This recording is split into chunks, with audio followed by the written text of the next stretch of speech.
Estamos aquí en el tabernáculo nuevamente. Les mando un gran abrazo, un fuerte abrazo. Dios les bendiga a todos los que nos están viendo ahí en cualquier lugar del mundo, de América Latina, de México, de Estados Unidos. Y estamos aquí transmitiendo desde el tabernáculo, hablando. Yo soy Abel Gil, en la Ciudad de México, hablando.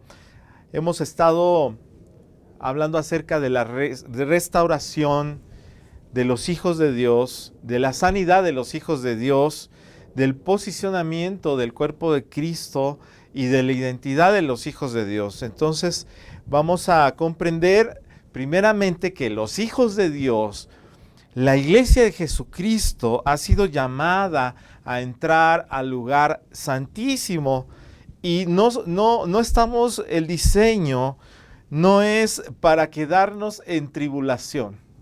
Para nosotros existen tribulaciones, decía el apóstol Pablo, de esas pequeñas tribulaciones que van añadiendo, que deben de ir añadiendo a nosotros un extraordinario peso de gloria. En estos tiempos de crisis a nivel mundial, en estos tiempos de todo el mundo está interesándose curiosamente en la geopolítica. Quiero comentarles algo. Hace 5 años esto era una locura cuando comenzamos a trabajar en un proyecto para un grupo de ministros empezar a proveer a la iglesia o a un grupo de la iglesia, no selectivo, sino a un grupo de ministros, representantes de la iglesia, darle la personalidad y la capacidad jurídica en el ámbito internacional. Esto es como un brazo de la iglesia que tenga lugar como sujeto soberano en el derecho internacional. Cuando empezamos a trabajar en esto fue una locura. Ahora estoy sorprendido de todo lo que Dios habló. Mucha gente que está enterada de este proyecto, que nos están mirando. El día de hoy parece que toda la gente, y no solo el cuerpo de Cristo, está interesada en la geopolítica y en la crisis que se avecina a nivel mundial. Pero quiero decirle algo: el cuerpo de Cristo, el verdadero cuerpo de Cristo, los que han nacido de nuevo, los que han experimentado el arrepentimiento genuino, que significa volverse del gobierno de las tinieblas al gobierno de la luz, los que se han convertido, esta metanoia, que también son transformados, ¿verdad? Cambio de mente completamente, y el arrepentimiento produce una transformación en nuestras vidas para llegar a un punto en el que podemos entender que los hijos de Dios no fuimos diseñados como meta final a una tribulación. Ese no es el propósito de Dios, sino que todas las tribulaciones que suceden en nuestra vida, ¿verdad?, que son ministraciones especiales, escuche, ministraciones especiales del Espíritu Santo a nuestra vida, dan como resultado el poder permanecer en el lugar santísimo, el poder habitar en la presencia de Dios. Hay un canto que tenemos aquí en el tabernáculo, lo vamos a compartir ya en este mes. Vamos a empezar a compartir cantos, y ya aquí está el productor del tabernáculo para que lo apuntes en la agenda. Ya es un compromiso con Dios.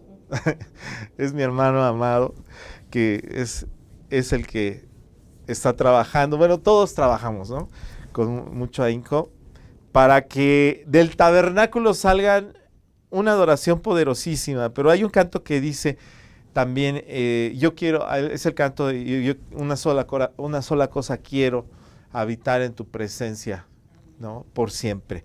Y también hay un canto que dice, tu presencia es el cielo para mí. Ese no es de nosotros, pero es un canto hermoso. Pero yo quiero decirle a usted que de esto podemos entender que el cielo ya está aquí. Es decir, la presencia de Dios es el cielo para nosotros.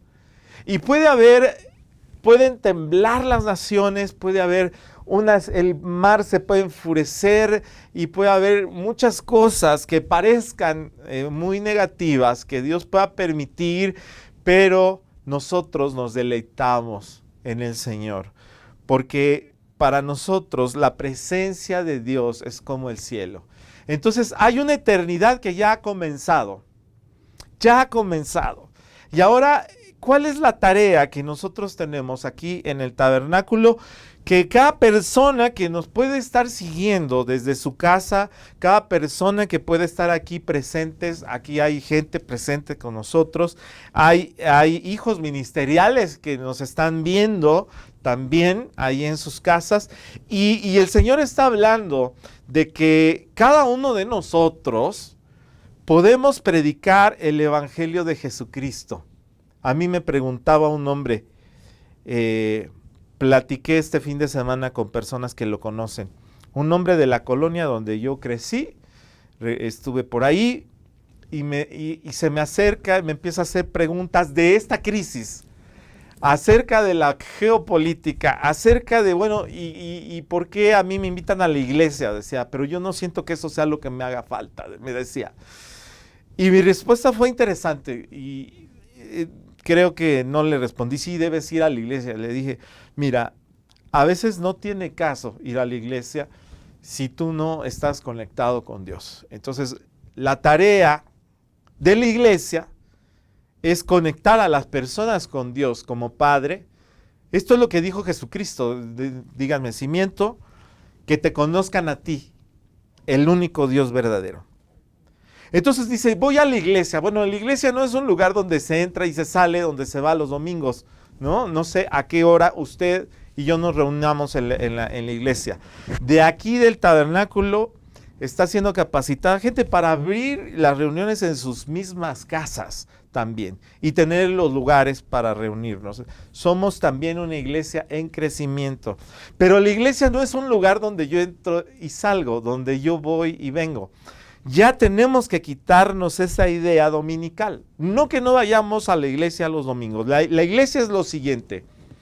La iglesia es un cuerpo. Es el cuerpo de Cristo. Nos la han presentado, obviamente son personas. Nos la han presentado generalmente como un cuerpo, como el de nosotros, ¿verdad? Un cuerpo con miembros. Y también se nos ha sido presentada como un edificio. Entonces, el cuerpo de Cristo está compuesto por personas. Personas que han nacido de nuevo y que cuando reconocen y aceptan, cuando experimentan esta conversión y este arrepentimiento, entonces vienen bajo el señorío de Jesucristo, estas personas, dice arrepentíos y convertíos. Entonces vienen bajo el señorío de Jesucristo y tienen la filiación de Jesucristo, que es la genética de Jesucristo, dada por el espíritu de adopción Abba Padre. Esto lo vimos en paternidad. Hoy vamos a hablar de paternidad. Quiero ser breve, pero es mucho podemos dar muchas pláticas acerca de esto. Entonces el cuerpo de Cristo adquiere la paternidad, adquiere la filiación, somos legitimados como hijos de Dios, que esto significa justificados, legitimados. Tenemos la autoridad, tenemos la capacidad y la facultad de ejercer asuntos de Dios en la tierra. Quiero decirle a usted que nos está viendo que no nada más existe un vicario de Cristo, sino que todos nosotros tenemos legítimamente la justificación, la legitimación al haber recibido la potestad de ser hechos hijos de Dios. Significa lo siguiente: potestad en términos legales, jurídicos en la tierra y en el cielo, en el derecho romano y en el derecho también francés, inglés, mexicano, latino, norteamericano. Potestad es la facultad y la capacidad para realizar actos en nombre de nuestro Padre. Por eso somos hijos. Entonces, este es el cuerpo de Cristo. Y cuando recibimos esto, el Espíritu Santo vino sobre nosotros. Y por ahí en Corintios dice, no sabéis o no saben, hablando en Reina Valera o hablando en versión actual, ¿saben que cuando recibieron el Espíritu Santo fueron bautizados en el cuerpo de Cristo? Se les dio esa capacidad. Y entonces también dice en Efesios 4 que el mismo Jesucristo que bajó a lo profundo y luego subió a lo alto para llenarlo todo, dio dones a los hombres. Y de ahí comienza a constituir, ahí hay una alegoría de un edificio. Un edificio cuyos fundamentos principales, dice, constituyó a unos apóstoles, a otros profetas, a otros pastores, a otros maestros, a otros evangelistas. Entonces, a partir de este momento surge la iglesia. Aquella iglesia que fue parida espiritualmente en la cruz del Calvario por una herida, ¿verdad? Por una herida donde brota la sangre y brota también agua, brota la vida. Jesucristo está dando a luz a la iglesia. No solamente murió en su lugar y en el mío, sino que está dando a luz a la iglesia. Y que surge con 5 ministerios que son las columnas principales. A partir de ahí, dice, viene el equipamiento de los santos, que son mucho más ministerios, diversidad de ministerios, diversidad de operaciones y diversidad de dones, dice también la Escritura. De tal manera que ni usted ni yo, al haber sido bautizados en el cuerpo de Cristo, nos quedamos exentos de un poder sobrenatural que para mí era imposible estar aquí parado. Y cada uno de ustedes que están viendo este programa tienen que entenderlo como una verdad absoluta, que el Evangelio de Cristo les ha sido entregado para que ustedes anuncien las virtudes de aquel que los llamó de tinieblas a luz. Y es una luz admirable, la de Cristo.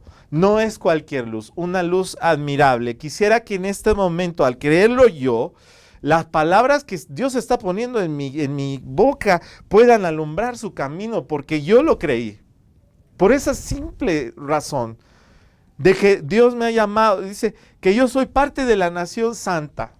No necesité, ya lo dijimos en un capítulo anterior, no necesito pertenecer a alguna raza, haber nacido en algún lugar geográfico, ser hijo de alguien específico, natural, en el tema natural, para poder ser hecho hijo de Dios y ser llamado nación santa, real sacerdocio, linaje escogido. Ahora, ¿quiénes entraban al lugar santísimo?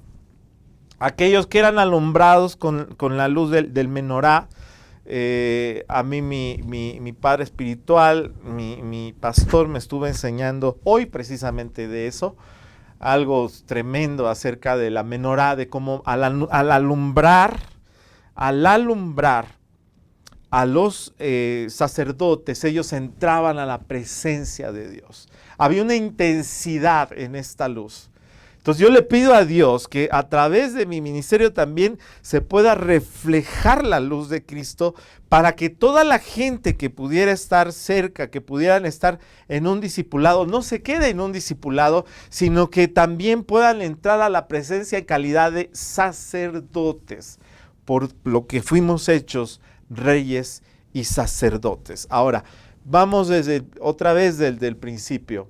El acto de convertirnos y arrepentirnos, ¿ok? Es un acto para salvación y es un acto para señorío. Jesucristo sobre nosotros, el Evangelio de Jesucristo, de ninguna manera lo vamos a anunciar a la mitad. Es salvación y señorío.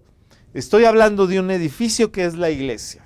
Entonces ya quedó claro que no podemos entrar y salir a la iglesia. La iglesia no es un templo.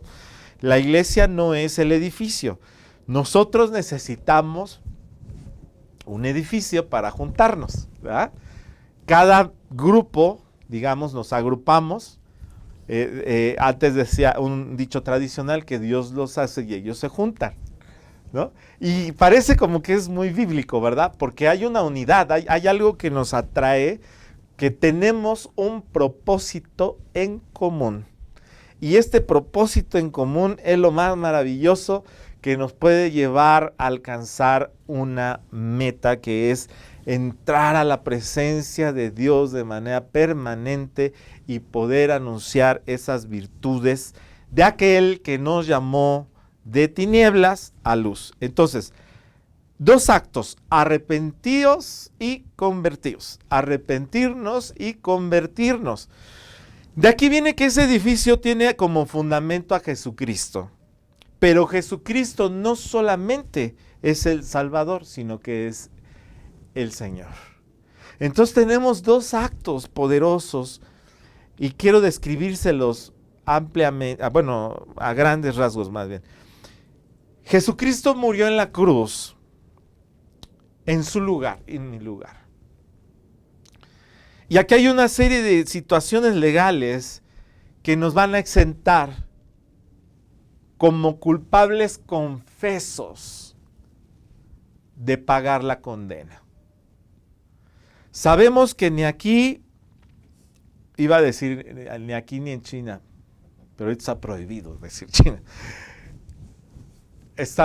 Tal vez este programa lo veamos dentro de unos 6 meses y veamos que aquello del coronavirus realmente a los hijos de Dios nos ayudó para bien, porque estamos convocando a la unidad, estamos convocando la fe, estamos convocando la hermandad, estamos convocando el crecimiento, la madurez, ¿ah?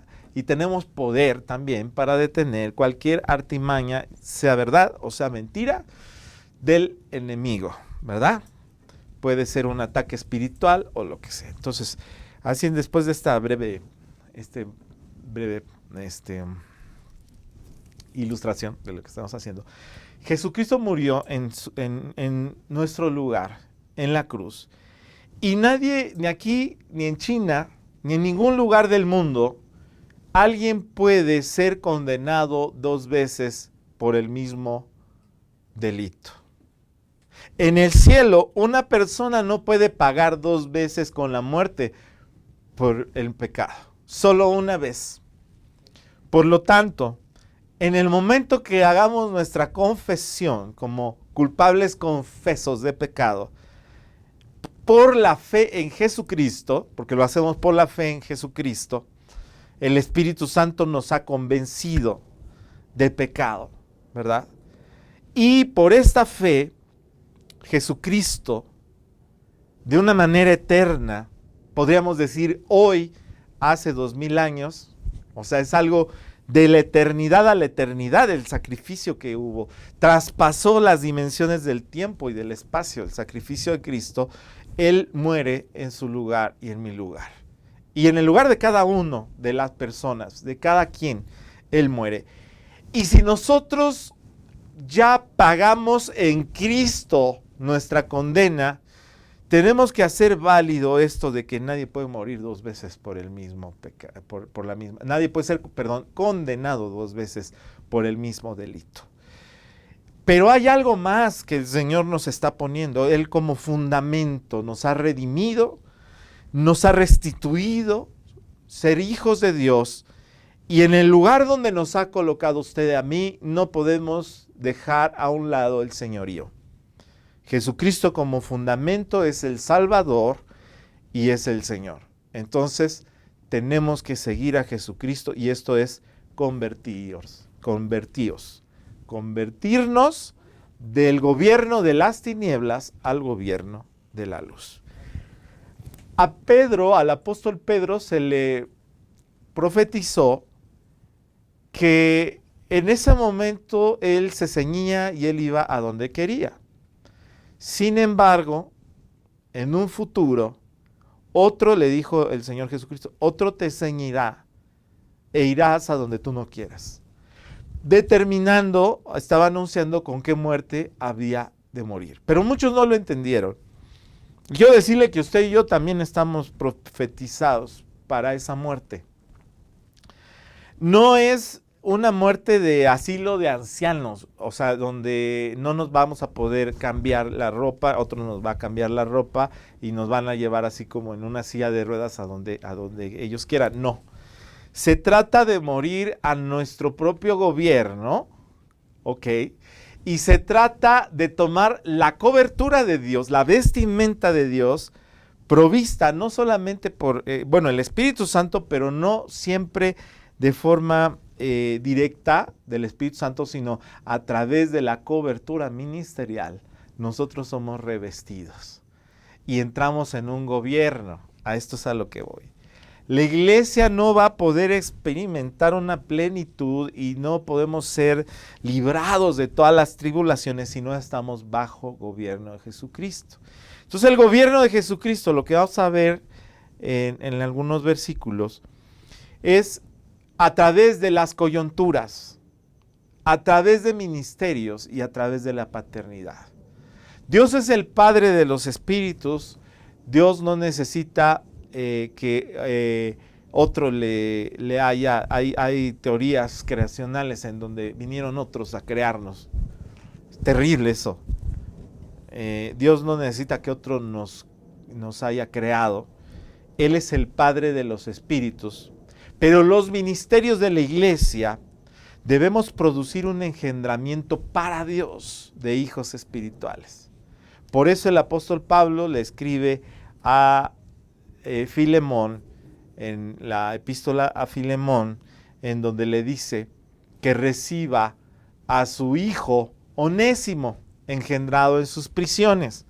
Dice, recíbelo, ya no como un esclavo, sino como mi hijo, pero como un hermano en la fe. Porque resulta que Onésimo cometió el error, cometió la puntada, decimos aquí en México, de que era esclavo en la casa de Filemón y se le fue con un dinero, seguramente porque dice, si te debe algo, y termina en la cárcel justamente con Pablo. Creo que les tocó en la misma celda. Entonces, por lo menos a mí, mi padre ministerial me dice, de mí dice, mi hijo Abel, el ministro Abel Gil, a quien engendré en mis prisiones, dice, porque pasamos unas tribulaciones juntos terribles. Pero bueno, aquí estamos y todo nos ha ayudado para bien. Y lo mismo dice Pablo de su hijo. Sin idolatrar a Pablo, Filemón empieza a recibir a hijos en el espíritu, porque se engendra, el ministro engendra a las personas. ¿Qué es lo que vamos avanzando? Del salvación y señorío, tienen que dar, cuando conjuntamos esto, tiene que dar como resultado un engendramiento de Dios como hijos. Hemos sido salvos, hemos sido restituidos otra vez, hemos recibido la potestad de ser llamados hijos de Dios, pero volvemos a estar bajo el señorío. Un hijo que no es corregido, que no está bajo señorío, es un bastardo, según la Escritura. Entonces estoy hablando todo esto en paráfrasis, pero ustedes tienen que entender que estoy hablando conforme a la Escritura. Entonces llegamos al punto en donde debemos ser finalmente engendrados en una plenitud como hijos de Dios. Y esta plenitud implica también que estemos en sujeción a la iglesia, al cuerpo de Cristo a través de la coyuntura. Porque si el cuerpo de Cristo también ha recibido el espíritu de la adopción Abba Padre, entonces el mismo cuerpo de Cristo, la misma iglesia tiene la capacidad de engendrar a los hijos espirituales para Dios. Entonces yo dije, Dios no necesita que nadie le engendre hijos, pero la iglesia exclusivamente es la amada de Cristo. El matrimonio es un modelo que surge de Jesucristo y la iglesia. El propósito de Jesucristo y la iglesia es engendrar, dar a luz a una generación de los hijos de Dios. Jesucristo engendra incluso a la iglesia de su costado. ahí es cuando viene y luego después de llenarlo todo, después de haber padecido, de dar su propia vida, se engendra a la iglesia. Entonces, el hecho de que usted haya sido salvo no significa que nada más, como muchos pseudo ministros están predicando un evangelio carente de señorío. No es el evangelio del reino, carente de paternidad, carente de ministerios básicos de los fundamentos de la iglesia, y están predicando un evangelio en donde usted nada más inclina la cabeza, repite conmigo, en un acto que realmente no está mal. Un hombre puede orar, o sea, podemos llevar a la gente a una oración al inicio de una conversión, porque es un proceso. El hombre tiene que estar contristado, tiene que arrepentirse de todo su corazón para volverse a Dios. No podemos engañar a alguien y decirle, mira, tú repites estas palabras y ya te compramos la vida, nunca más vas a volver a padecer orfandad, ¿no? Entonces, hay ministros que se estancaron en el tema de la salvación, y una salvación altamente peligrosa, en donde no es que se pierda la salvación, pero es que también el apóstol Pablo dijo que estábamos, dice yo, prosigo a la meta, ¿no? Prosigo, no he llegado, pero prosigo a la meta, y la meta de plenitud es tener esta presencia, estar en la presencia de Dios, tener la estatura de madurez, estar llenos completamente de Cristo y poder alcanzar nuestro propósito. Entonces nosotros tenemos un propósito. Dice Colosenses 2:18 lo siguiente: nadie los prive de su premio fingiendo humildad y culto a los ángeles. Personas que se hacen como muy espirituales, dice. Pero nadie les quite su premio fingiendo humildad y culto a los ángeles, haciendo alarde de lo que ha visto vanamente, hinchado por su mente carnal, y no haciéndose a la cabeza, de la cual todo el cuerpo, nutrido y unido por coyunturas y ligamentos, crece con el crecimiento que da Dios. Este modelo de iglesia es el que nos lleva a poder tener una revelación verdadera de la paternidad. Porque dice aquí que hay mucha gente muy espiritual y probablemente se sabe la Biblia de memoria. Y probablemente lo único que quiere es que usted asista los domingos a su iglesia y crecer en una manera cuantitativa, pero no engendrar verdaderos hijos bajo este concepto que estoy hablando. Ser parte de la iglesia de Jesucristo tiene que ver con estar coyuntado con un todo y que todos estemos hechos a la cabeza. La cabeza es Jesucristo. Y no aferrándose a la cabeza. O sea, yo puedo tener 10,000 doctorados en teología y cortar cabezas, ¿sí?, de mucha gente que para mí están mal, pero yo no me aferro a la cabeza. En esta traducción dice aferrándose a la cabeza, que es Cristo, de la cual todo el cuerpo, nutrido y unido por coyunturas y ligamentos, crece con el crecimiento que da Dios. Yo quisiera saber qué va a pasar si Jesucristo viene por los pámpanos. Dice, yo soy la vid, ustedes son los pámpanos. Y lo que llamamos realmente la venida de Cristo es la cosecha. ¿Qué va a pasar si Jesucristo viene y no encuentra los pámpanos maduros? ¿Qué pasaría? Jesucristo, hay algo que aprendí desde hace muchos años. A Dios no le gustan las camisetas sudadas. Es decir, mucho trabajo, pero no entrego nada de fruto. A Dios le gusta, Dios pide fruto. Y Jesucristo no va a entregar un fruto verde, lo va a entregar maduro, lo va a cosechar bien. Entonces dice aquí que el que no se aferra a la cabeza, viéndolo en una interpretación, dice, y no aferrándose a la cabeza del cual todo el cuerpo nutrido y unido por coyunturas y ligamentos crece con el crecimiento que da Dios. Entonces, exigiendo fidelidad, ¿verdad? Exigiendo muchas cosas, pero sin ser fieles a la cabeza. El apóstol Pablo repitió esto precisamente en Efesios 4, cuando habla de que las columnas principales del edificio son los 5 ministerios. Aquí está mencionando 5 ministerios, luego está hablando de un equipamiento, ¿ok? Dice, él mismo constituyó a unos apóstoles, a otros profetas, a otros evangelistas, a otros pastores y maestros, a fin de capacitar a los santos para la obra del ministerio. Y estos santos, esta diversidad de ministerios, entonces, yo no sé a usted cómo Dios lo usa, qué le ha dado, le debió haber dado, lo debió de haber equipado, usted debe estar coyuntado, dice, para la edificación del cuerpo de Cristo. Y aquí ya viene como hablar de una tercera generación. Es decir, instruimos primeramente a los santos para la obra del ministerio y luego todos edificamos el cuerpo de Cristo.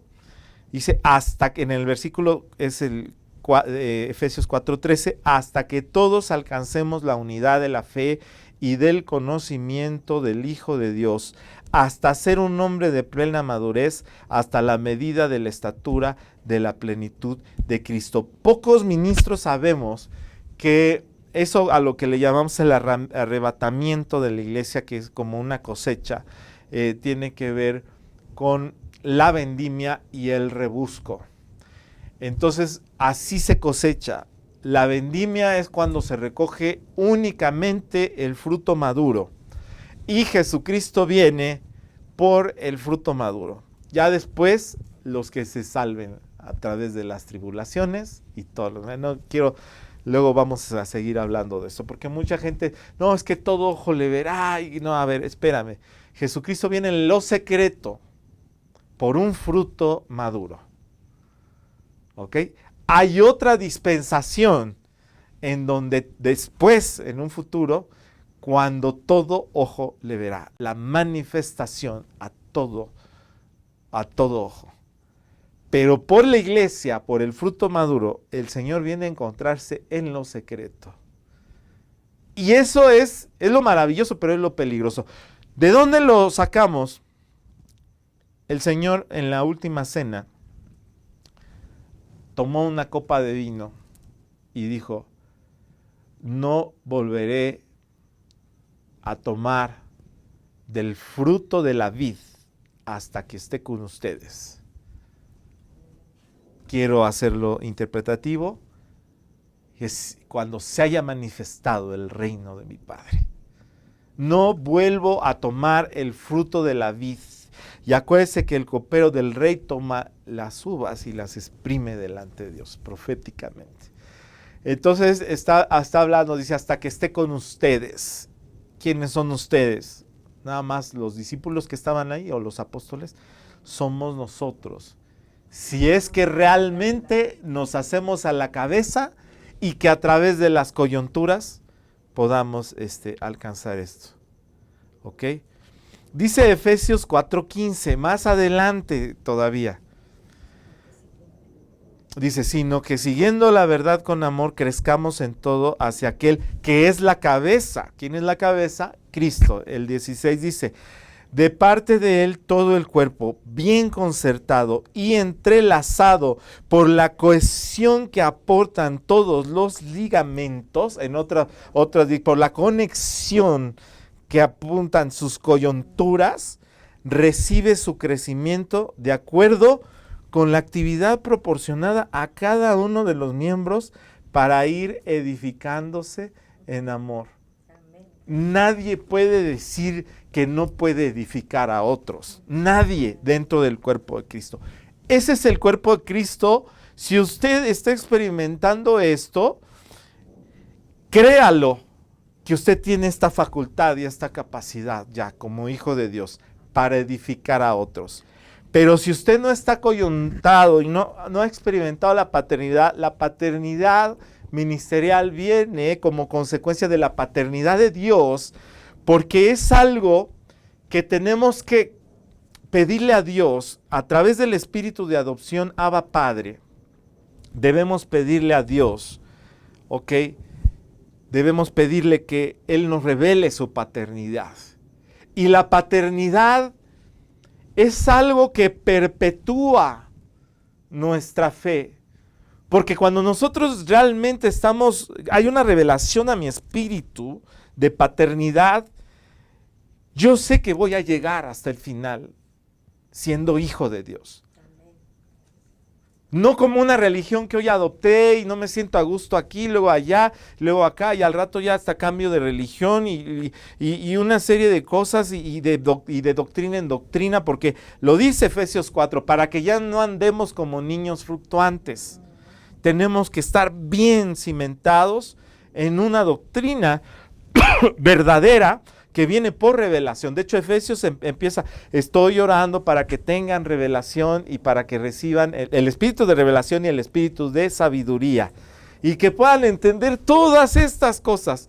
Pero había una paternidad ministerial sobre de ellos también.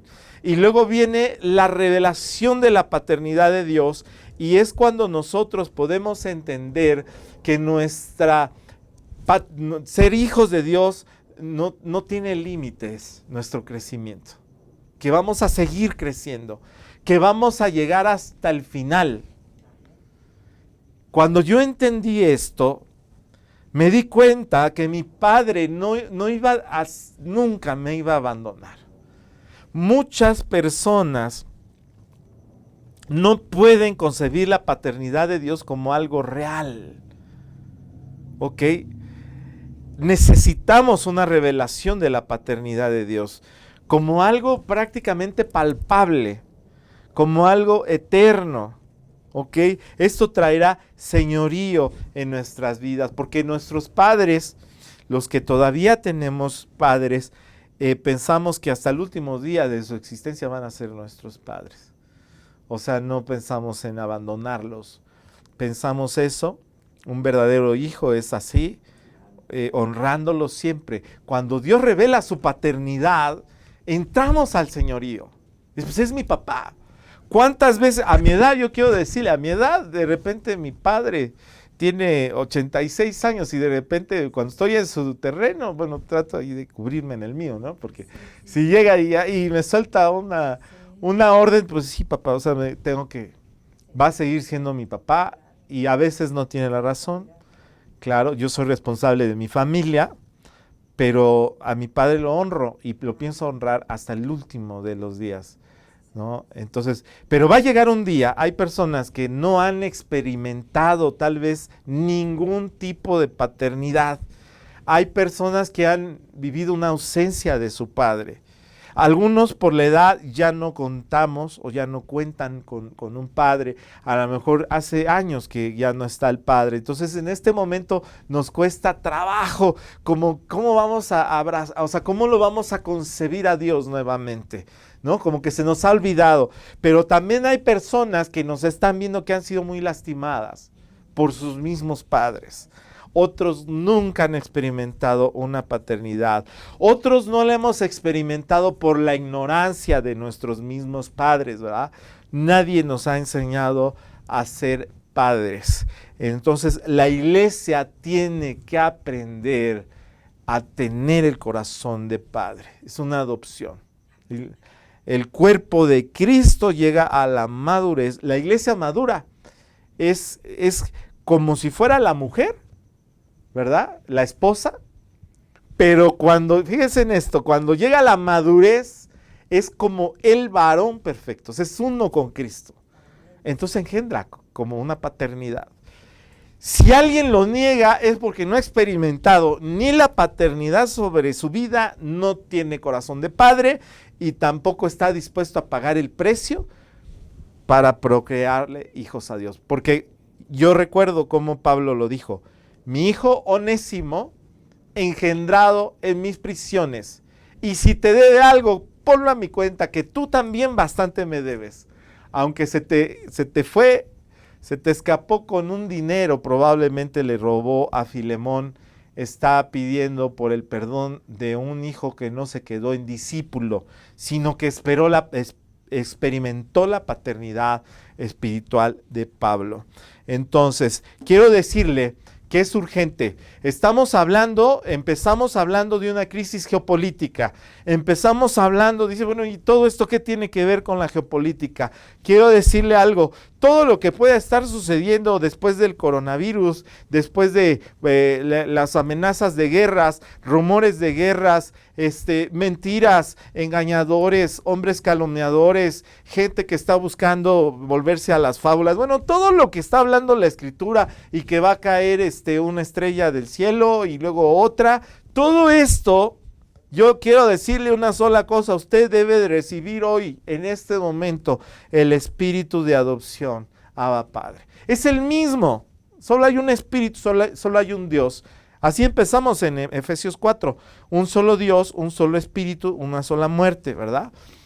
Y estamos viendo que es Jesucristo el que murió en la cruz para darnos el espíritu de adopción. No los dejaré huérfanos. Entonces, yo quiero pedirle que cierre sus ojos, por favor, ahí donde usted está.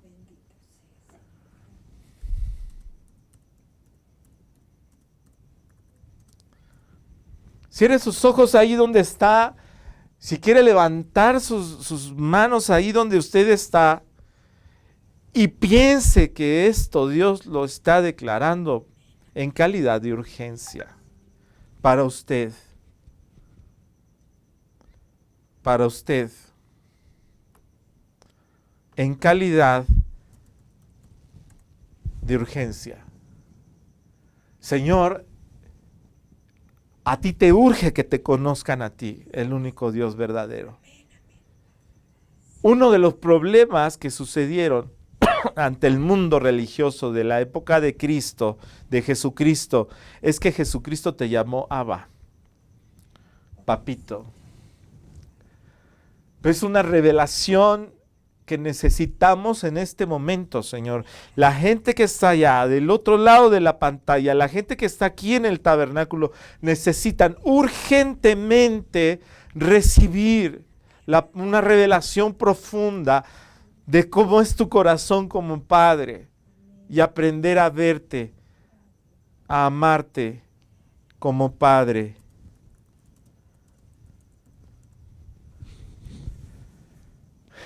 Te decimos Abba Padre. Dígale usted ahí en su corazón, Abba Padre, Abba Padre, Abba Padre. Tú viniste a salvarme, tú viniste a darme tu señorío, pero yo quiero obedecerte como hijo. Yo no puedo seguir caminando con la ley encima de mí como una obligación. Yo te amo, Señor.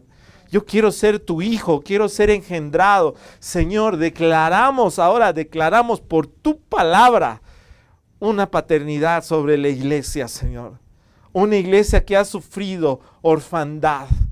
Una iglesia que el enemigo ha venido a azotar un espíritu de orfandad sobre la iglesia, azotarla con espíritus de orfandad, y declaramos que todo espíritu de orfandad se ha echado ya afuera de una vez y para siempre, y venga un verdadero espíritu de paternidad sobre todo aquel que está escuchando, todo aquel ministro. Incluso hay profetas, Dios me muestra profetas, hay apóstoles, pastores que no han experimentado la plenitud y por eso ejercen hasta cierto punto un nivel de tiranía en sus ministerios.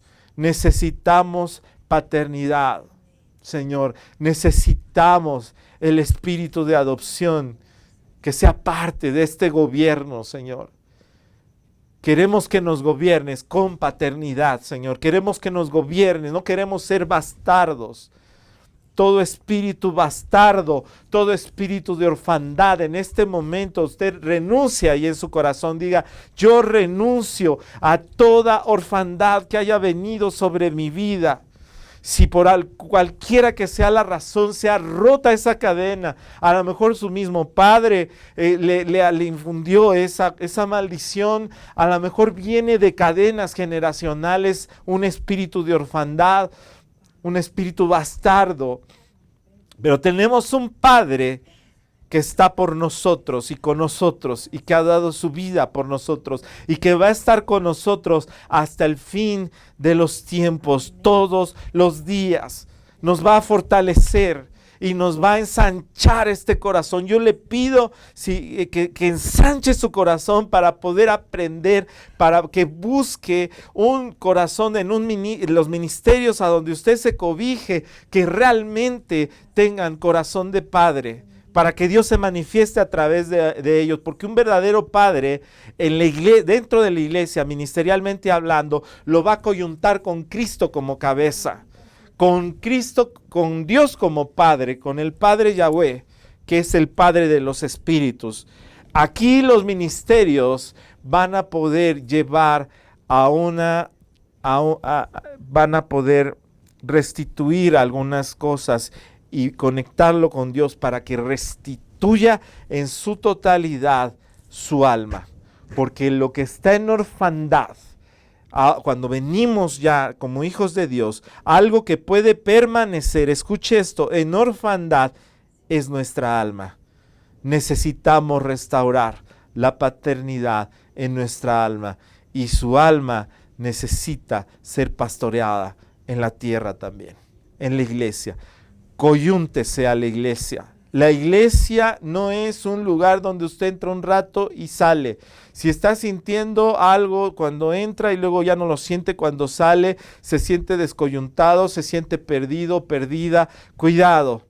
Usted necesita una verdadera coyuntura en la iglesia. Vienen tiempos proféticos, mucha gente va a huir de lugares donde hay orfandad. Mucha gente va a huir de lugares donde tienen su reino particular, donde tienen sus propias visiones, no están coyuntados realmente con la visión del cuerpo de Cristo. Amén. Dios le bendiga donde está y traiga a su vida no solo la paternidad, sino que le dé en engendramiento muchos hijos en el Espíritu, para que usted pueda anunciar las virtudes de aquel que lo llamó o que la llamó de las tinieblas a luz admirable. Amén y amén.